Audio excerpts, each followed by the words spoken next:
Hala, asa man ako ibutang akong imaginary furniture? Og, nganong mas dako pa akong malita kaysa sa akong kwarto? Huy! Maayong adlaw sa tanan, welcome sa akong ultimate from dream to reality story. Ang pagkuha og balay, renovation, ug ang house blessing. Ready na mo makatawag ma-inspire? Let's go! First step sa akong dream balay journey kay ang pagkuha sa unit. Nagduha-duha pa ko sa una kay ang akong savings, murag dako lang taon kong i-breakdown sa 10 pesos na coin. Pero ingon ang agent, "Ma'am, kaya ra gud ni. Installment lang monthly. Mura lang kag nag-load sa phone." Mautong gigo na nako. Tara! Way back year 2022, mao ning tuig nga nag-decide nako nga mukuha na gyud og unit sa dili na ako ingon.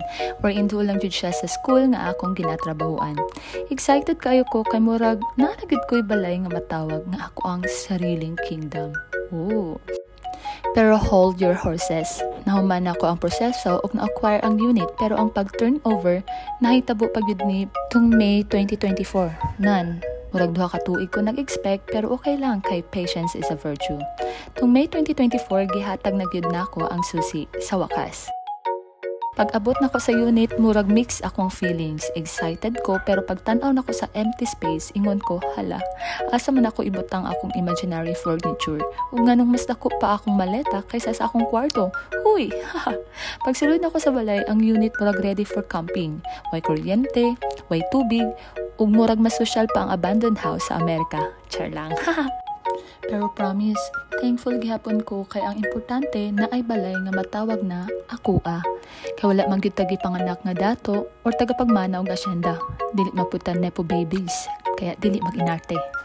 Mao nga mas ma-appreciate gyud nato ang atong gihaguan kay kita mismo nagtrabaho ug nagpaningkamot para maabot nato ang atong mga pangandoy. So guys, dili gyud ta magtinamad or maghulat na lang nga naay ipamana ang atong katigulangan or ang atong ginikanan. Ayaw paghulat nga tagaan kag yuta, mga isa kasako. Char lang. Pero seryoso, ang kinabuhi kinahanglan gyud og paningkamot kung naay kay damgo, ikaw gyud ang makabuhat nga mahimong tinuod na. So unsaon man nato aron mahimong dream house kunuhay ang balay? Syempre, renovation.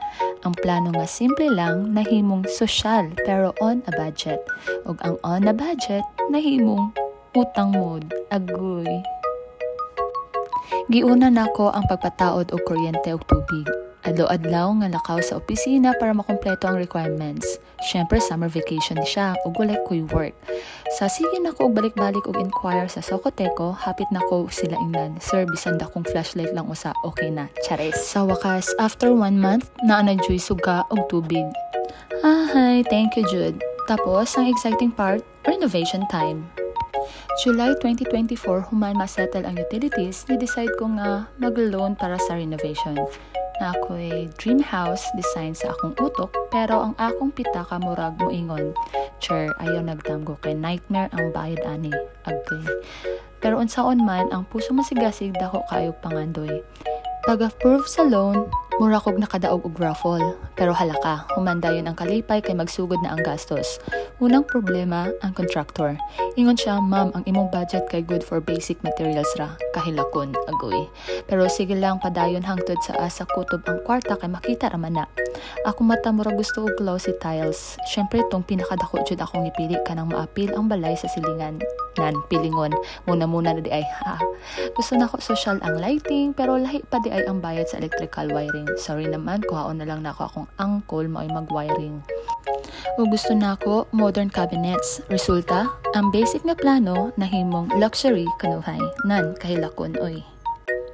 Pag-abot sa first day sa renovation, gifeel na ako nga ako ang project manager. Huy! Sige ra kog tan-aw pero kadugayan na ako na nag-ayo sa doorknob sa CR. Dili man gud appeal sa kontrata. Pero okay ra oy, para katuon pud ta. Saon na lang strong independent woman baya ta. None. During sa renovation, syempre naghatag kong instruction. Dili lang sa school, pati na po sa balay. Yes, oy, sample. Kuya, ang flooring ha, kailangan straight good. Huy, ka-perfect na lang siya ni auntie. Isa pa kay. Kuya, ayaw kalimti ang angle sa ceiling po. Guy, pero ang tinuod lang, sa akong utok na ingon, nabinabaka ni sila sa akong gipangyaw-yaw. Char lang. Ingon ang usa ka trabahante, "Ma'am, palihog kong decide kung unsa imong gusto, glossy finish or matte?" Ang akong answer, unsa ka mas ang barato? Kay practical ba, dili lang aesthetic ang importante, pero deep inside, glossy gid akong gusto. Ang balay dili kinahanglan social kaayo para matawag nga home. Ang importante naay pamilya, kalipay ug gumangan puyo-an ni. Ang pagplano kay dili para sa balay kundi para pud sa imong future, peace of mind. Ayo kadlok, go, laban lang. Sa renovation, kung wala kay klaro nga plano, mura kang nag-drive nga walay direksyon. Dapat kabalo ka kung unsa ang imong gusto, buhaton ug asa ka padulong. Pero lesson learned, bisan unsa ka klaro imong plano na agyoy unexpected nga mahitabo. Example, ang budget, ang imong estimate. Murag naay magic, mo disappear dayon.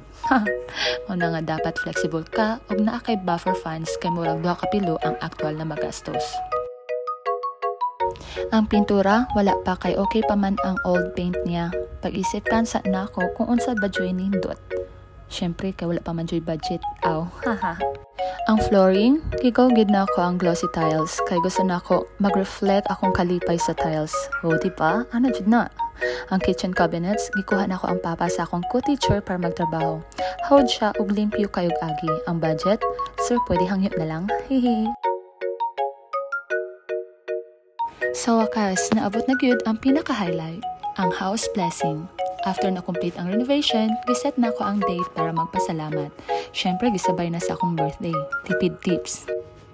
Ang akong mga bisita kay family, relatives, and close friends. Ang uban wala kaadto. Nailitsyon nga sakto ra ang kadako nga makaya pa og invite ang tibok village. Char lang!